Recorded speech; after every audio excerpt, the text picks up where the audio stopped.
The BMW M division. It is a cult in its own right. It is a performance brand that has sparked huge battles on car forums. It has humbled the inflated egos of many and humiliated even exotic supercars made by the most special manufacturers. M is famous as the most powerful alphabet.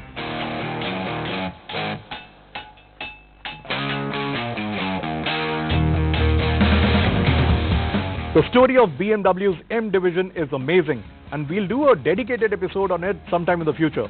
Today it is about one very special line of M cars, the M3. The M division started in 1972 and launched the first M badged car in 1978. It was the iconic M1. But the M1 was a supercar and only 456 were produced. So it wasn't what you'll call mass-produced.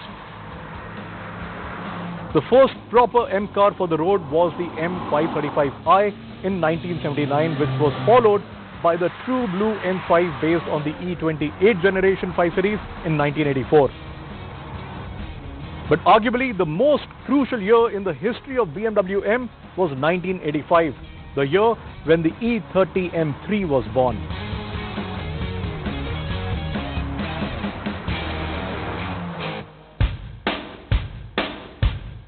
The M3 was born out of the idea to make a racing sedan available as a street version.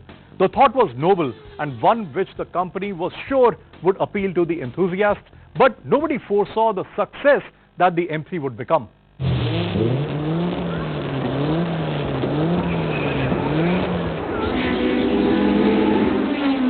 The Group A racing regulations stated that in order to be homologated for racing, at least 5,000 units of the road legal version of the race car had to be sold in 12 months.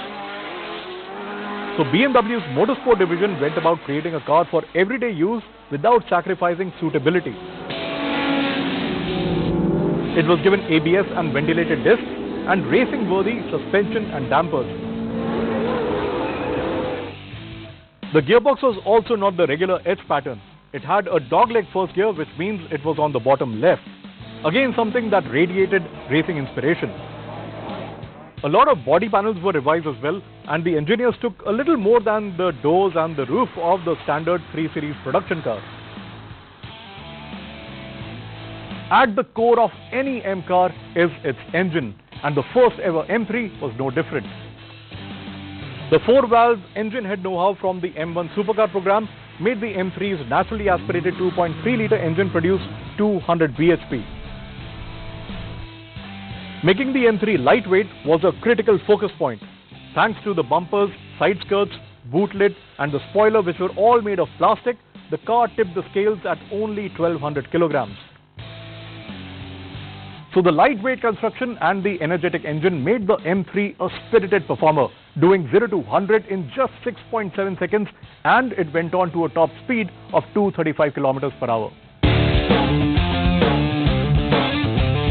The M3 was tested at the Nürburgring in Germany for its dynamic abilities and handling, and at Italy's Nardo Ring for high-speed stability before the start of its production cycle.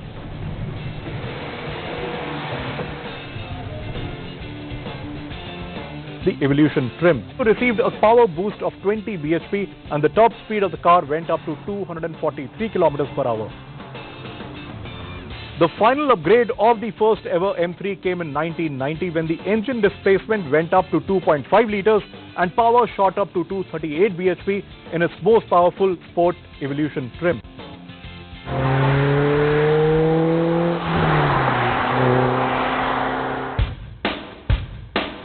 The M3 E36 was not produced for a motorsport program. In fact, it moved itself outright from racing focus towards everyday practicality.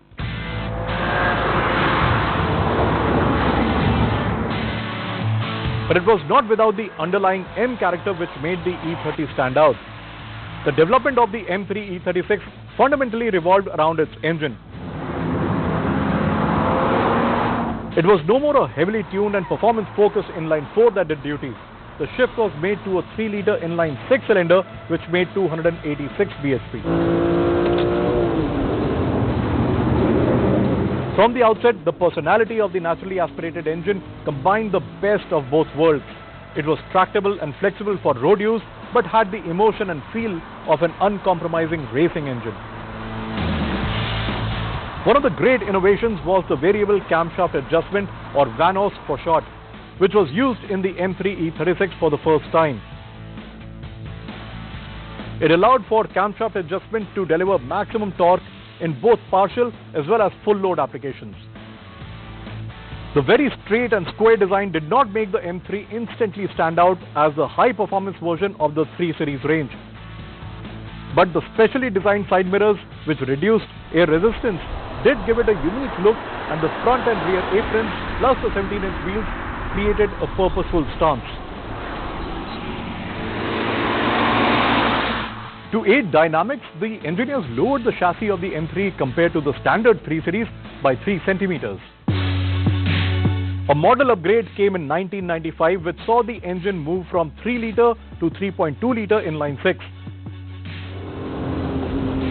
The power went up to 321 bhp and the M3 sprinted to 100 from rest in a scant 5.5 seconds. The M engineers also created a new manual transmission which got an additional ratio compared to the older one. So the revised M3 E36 had a 6-speed manual as well as the option of a 6-speed SMG or sequential manual gearbox from a year later, which was technically an automated version of the conventional 6-speed manual.